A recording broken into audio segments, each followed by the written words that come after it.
Bago nga ang fiesta dito kila madam, eto nga at binagyo nga muna.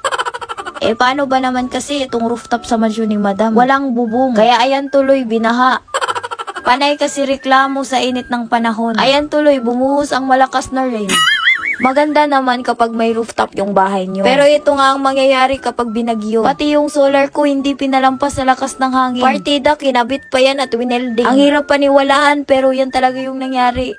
Basta yung solar ni madam napunta sa bubong sa kapitbahay niya. Tapos nabasag pa tong solar panel ni madam. Pero gumagana pa din at buhay na buhay pa, go. Eto naman yung uncle ko, sobrang saya. Akala mo naman talaga siya nakahuli ng malaking isda.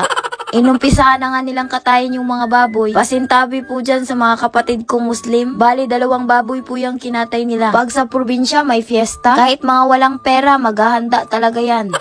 Magugulat ka na lang ba? Sabi nila wala silang pera pero ang bongga ng handa sa fiesta.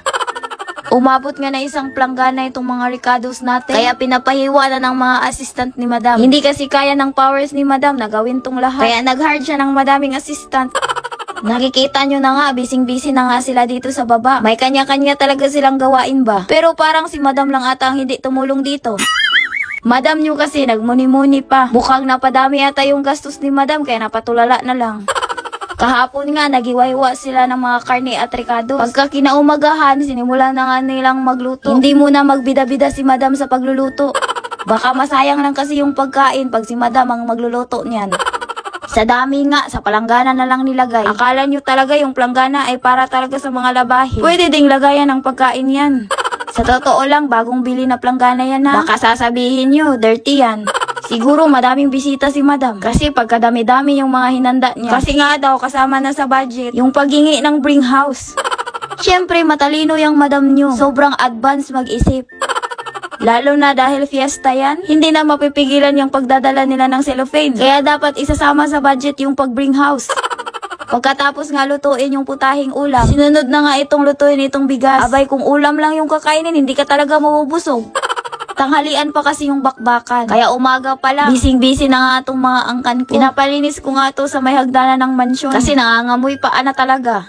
Dahil ilang oras na lang, magi-start na yung bakbakan. Pinapalipad na nga nila tong lamesa papunta sa rooftop. Kung may kainan sa baba, syempre may kainan din pala sa rooftop. Kaya eto, sinimula na nga nilang linisin yung rooftop. Tulong-tulungan na lang talaga. Kasi kung si madam lang ang gumagawa nito, siguradong mababaliw talaga siya. Buti na lang talaga nag-stop na yung rain. Umukay na yung panahon at nag-start na ngang uminit ulit. Di bali nang mainit, basta di lang babahain tong rooftop sa mansyon ni madam. Baka hindi na fiesta, pool party nang mangyayari dahil sa baha. Sinabi ko na nga sa kanila na huwag masyadong artihan. Talagang pinagandahan pa nila talaga.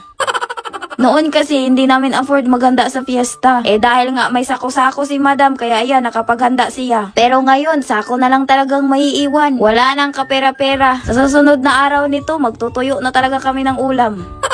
Akala nyo dun lang nagtatapos yung paghahanda ni madam? Siyempre hindi mawawala yung lechon sa fiesta. Pagkabongga talaga, 3 lechon pa tong hinanda ni madam. Parang buong barangay na ata yung papakainin ni madam nito. Talagang binonggahan ni madam yung handa niya sa fiesta. Pagkatapos talaga ng fiesta, mapatulala na lang talaga si madam. In-order ko lang po ito sa Sneaky's Lechon. Kasi kung magre-lechon pa kami sa araw na to, baka kinabukasan pa kami matatapos. Siyempre, hindi pa matatapos dito. Abangan nyo na lang yung part 2, go!